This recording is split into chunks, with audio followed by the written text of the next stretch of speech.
இப்போ வந்து ஒரு ஆளை ட்ரெயின் அப் பண்ணிட்டு இருக்கேங்க. கடைக்கெல்லாம் இனிமேல் நான் எதுவும் போக மாட்டேன். வீட்ல இருந்தா நீங்க தான் போகணும்னு சொல்லிட்டு ஹர்ஷத்த இன்னைக்கு வந்து மட்டன் சிக்கன் வந்து வாங்க அனுப்பி விட்டுருந்தாங்க. இன்னைக்கு வந்து பார்த்தீங்கன்னா சிக்கன் வந்துட்டு 1 கிலோ, மட்டன் வந்து 1/2 கிலோ எடுத்துட்டேன். இந்த ரெசிபி வந்து உங்களோட நான் ஷேர் பண்ணிக்கிறேன் எப்படி செய்கிறேன்னு சொல்லிட்டு. ஒரு இது மிக்ஸி ஜாரில் வந்து பார்த்தீங்கன்னா சின்ன வெங்காயம், இஞ்சி, பூண்டு வந்து ஃப்ரெஷ்ஷாக வந்து அரைச்சி வச்சுக்கிட்டுங்க.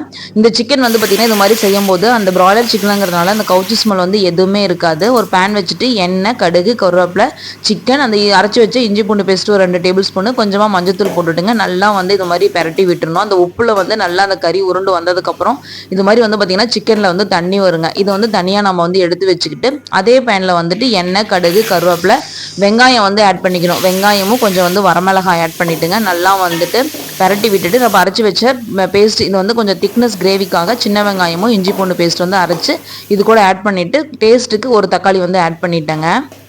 இப்போ வந்து உப்பு போட்டுட்டுங்க நல்லா மிக்ஸ் பண்ணி விட்டுட்டு இதுக்கு வந்து மசாலா வந்து என்னென்னு பார்த்தீங்கன்னா கொத்தமல்லி தூள் 2 ஸ்பூனு, மிளகாத்தூள் 2 ஸ்பூனு, சிக்கன் மசாலா 2 ஸ்பூனு, கறி மசாலா தூள் 2 ஸ்பூன் போட்டுட்டு நல்லா வந்து அந்த தக்காளி, வெங்காயம், இஞ்சி பூண்டோட நல்லா வந்து கோட்டாய் வந்ததுக்கப்புறம் நம்ம வந்து தனியாக வந்து சிக்கன் வறுத்து வச்சுருந்தோம் இல்லைங்க, அதுவும் இது கூட ஆட் பண்ணிவிட்டு நல்லா வந்து அந்த மசாலாவோட மிக்ஸ் பண்ணி விட்டுக்கணும்.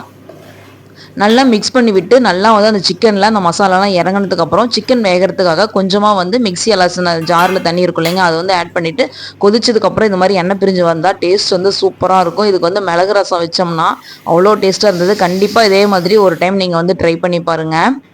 இன்னைக்கு வந்து எங்கள் வீட்டில் இதுதாங்க. மேலே அம்மா மட்டனும் செஞ்சு வச்சுருந்தாங்க. தனி குழம்பு வச்சுட்டு மட்டன் வந்து வறுவல்.